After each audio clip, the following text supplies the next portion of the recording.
इस बीच इजरायल के मीडिया ने दावा किया कि 7 अक्टूबर को लापता हुए लोगों की तलाश के लिए इजरायल की सेना चील और गिद्धों की मदद ले रही है। असल में इजरायल की सेना के पास एक ऐसी यूनिट है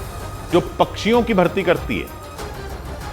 और उन पक्षियों के जरिए इजरायल की सेना जंग में लापता हुए सैनिकों की तलाश करती है। 7 अक्टूबर को हुए हमले में अब भी इजरायल के बहुत लोग लापता हैं। इसीलिए इजरायल की सेना उन प्रशिक्षित पक्षियों की मदद से उन लोगों की तलाश में जुटी है और इजरायल के मीडिया ने दावा किया कि इजरायल की सेना को इसमें काफी हद तक कामयाबी भी मिली और उन पक्षियों के डाटा के जरिए इजरायल की सेना को हमास के आतंकी हमले की जगह के आसपास से कई शव मिले। असल में इजरायल की सेना की एतन नाम की यूनिट मांस खाने वाले पक्षियों, चील और गिद्धों को पालती है और इस यूनिट पर लापता सैनिकों का पता लगाने का जिम्मा होता है। और ऐसा इसलिए क्योंकि हमले के 1 महीने बाद भी इजरायल के काफी लोग लापता, जिन्हें तलाशने का जिम्मा इजरायल की सेना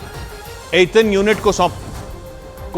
सौंपा है, जिसके पास ऐसे प्रशिक्षित पक्षी हैं जो जंग में लापता सैनिकों का पता लगाने में माहिर माने जाते हैं।